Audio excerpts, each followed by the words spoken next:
তো চলো এখন আর আমি বেশিক্ষণ ভিডিও করব না। যেভাবে রোদটা উঠতে শুরু করেছে বন্ধুরা, আর এখন ছাদে থাকা যাবে না। এই যে দেখো, বাকি কাজগুলো আমি বিকেলবেলা করব, সন্ধ্যের দিকে এসে। ছাদের কাজগুলো মোটামুটি আমি সন্ধ্যের দিকেই করি, মানে সার দেওয়া না থাকলে আর কি।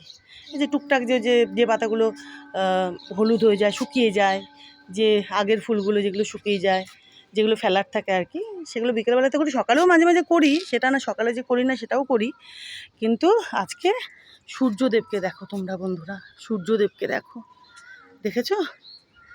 মানে আর এখন ছাদে থাকা যাবে না, বুঝেছ? ওই যে দেখো পাহাড়টা দেখা যাচ্ছে, দেখতে পাচ্ছ পাহাড়ের চূড়াটা? এটা কিন্তু মেঘ। ওই পাশে দাঁড়াও, তোমাদেরকে দেখাবো একটু, দাঁড়াও আমার ছাদ থেকে পাহাড়টা। এই যে দেখো, দাঁড়াও একটু জুমে করি বন্ধুরা, দাঁড়াও। ওই যে দেখো চূড়াটা, দেখতে পাচ্ছ কি? ওই যে দেখো ওপরেরটা কিন্তু মেঘ, তার নিচে দেখো ওই যে পাহাড়। আরও সুন্দর দেখা যায় জানো তো, এপাশ থেকে ওই দিক থেকে পুরো দেখা যায় সুন্দর। দাঁড়াও, এই যে দেখতে পাচ্ছ, দেখতে পাচ্ছ বন্ধুরা? মানে যা রোদ উঠছে না, আমি এই যে দেখো আর একটু, এই যে আর একটু জুম করছি, এই যে দেখো পাহাড়খানা, দেখো বন্ধুরা দেখেছ?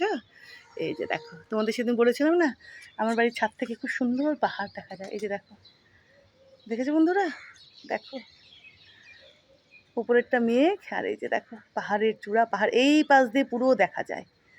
যদি অনেক বড় বড় গাছ আছে, একটুখানি অসুবিধা হয় দেখাতে, তাও মানে আকাশ পরিষ্কার থাকলে সুন্দর দেখা যায়। এই যে দেখো, চলো আমি আর মানে ছাদে থাকতে এখন পারছি না, প্রচণ্ড মানে রোদ উঠতে শুরু করে দিয়েছে। আবার বিকালবেলা আসবো, মানে এখনই আমি ঘামতে শুরু করে দিয়েছি। ওদিকে দেখো এই যে হলুদ গোলাপগুলো ফুটতে শুরু করেছে, দেখেছো? আমি তোমাদেরকে পুরোপুরি ফোটার পরে দেখাবো। দেখা যাচ্ছে? ওই যে দেখো, ওই যে দেখো বন্ধুরা, এই যে দেখো, দেখেছো? এই যে দেখো, এনারা প্রস্ফুটিত হতে শুরু করে দিয়েছেন।